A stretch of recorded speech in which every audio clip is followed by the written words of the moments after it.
Most dementia residents who are settled in dementia units like to be able to give to those they consider to be less able than themselves. But of course, there's a vast spectrum. In any one unit, you may well get a third of the people who are too depleted to be able to help, except with smiles. They can't help cognitively or practically, but smiles go a long way in a dementia unit. Then a third will help now and then. If someone's fallen, they'll call out. If someone needs a glass of water, they'll see if someone else can get it for them, or if they're fit enough, they'll get it themselves. And then, of course, there's those that help consistently, and they're the ones that are confident.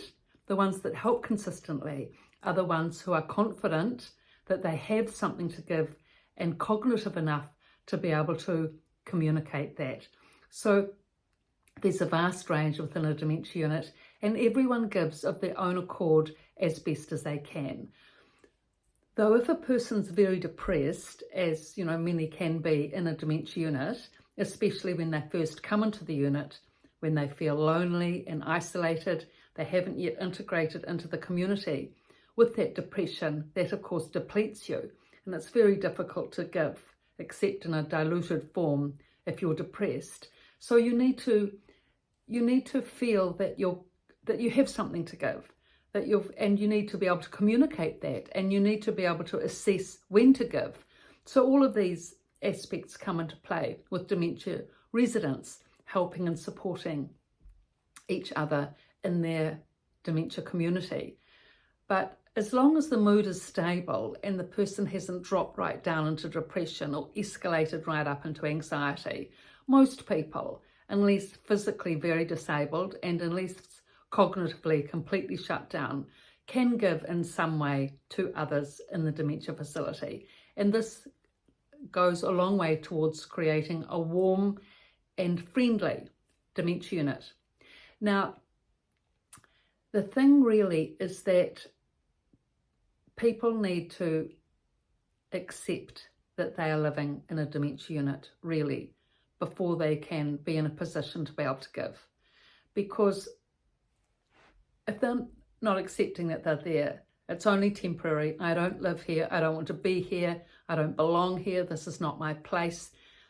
They're resisting and reacting to every aspect. So they won't warm to other residents because they don't consider that they should be there.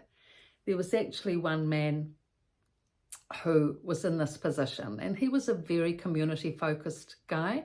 He'd belonged to Toastmasters and Lions and Rotary, and he was a great giver to the community and well known in the community and known for all his charitable works.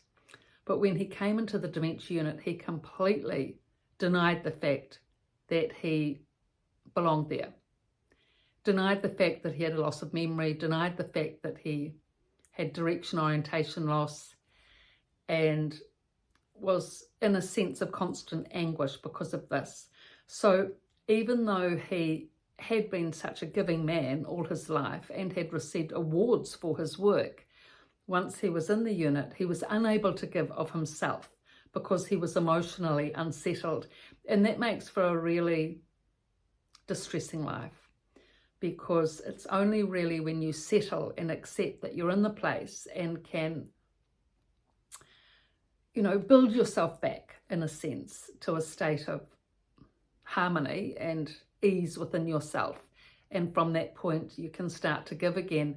There was another gentleman who came to the unit, and he was also a very giving man. He'd belonged to lots of activities to do with life-saving and Coast Guard work around the rim of New Zealand, all the seas of, all half of New Zealand's shore, the shore and the sea. And so he did a lot of Coast Guard work and life-saving work at the various beaches around New Zealand. But when he came, and he was a very fit, strong man and very able, good balance, good strength. So he found it really, really difficult being in a dementia unit and was very depressed. And it was difficult to know how to help him because he wasn't interested in reading, quizzes, workshops that all the other women that managed to bring themselves back and lift themselves up were involved in. He wasn't involved in those things, but he was an intelligent guy, but he had good speaking skills, although he did have some aphasia, but he didn't like the academic side of things. He was more practical. He wanted to be doing things and he wanted to be active, but because he was so stressed, he needed to be able to develop his concentration, firstly, so that he could settle enough to get his cognition stabilized to be able to help himself and others. And it was really difficult to be able to work out what to do for this guy. But it was actually his wife that worked out the best approach, which was quite ingenious actually, because it was an activity in the unit that we hadn't done before. And it was actually complex, not the simple, but the complex jigsaw puzzles. This was an absolute boon because he could get jigsaw puzzles of New Zealand with all the shores and sea towns all throughout, which he knew. He knew the shape of New Zealand, he knew the shores of New Zealand, so he could put in all these complex jigsaw pieces of New Zealand, and he spent hours at it, hours. And it really developed his concentration and focus. You could just see him settle down. You could see the anxiety rise before doing the jigsaw puzzles, and then he'd spend 2-3 hours on these jigsaw puzzles. He had a big stack in the end that his wife had bought in on racehorses and classic cars and coasts of New Zealand and Australia and etc. So eventually he became so good at these jigsaw puzzles. And because he was a very nice guy, very pleasant to the women and sociable and nice to be around, the staff actually let him go into the nurses' station and do the jigsaw puzzles because they actually liked helping out as well. It was quite relaxing for them, they found. In the middle of a busy shift, they'd, nip over and put in a couple of pieces to help out the jigsaw puzzle that was going on. It became quite a central source of activity, and all the other women would hive around at the desk and peer over and see how he was going. So this helped his mood because he was concentrating, he was focusing, he was the centre of attention, he was getting nice comments from both staff and the dementia residents, and it was entertaining because relatives would come in. I mean, he found this entertaining too. He did have a good sense of humour and he could see the funny side of it. Relatives would come into the unit and they weren't sure. They'd see him right there doing his jigsaw puzzles as if he was like the receptionist. He was in the place of where a receptionist would usually sit. So those new relatives coming in that didn't know the residents, they weren't sure whether he was a staff member or a resident. Well, residents didn't usually sit there, so they thought he must be a staff member. So they'd go over to him and say, where's the nurse, please? And he'd go, over there, just go over there. And so they'd trot off to wherever to try and find the nurse. Look, it was actually hilarious. But anyway, his mood picked up through this because he was the life of the party.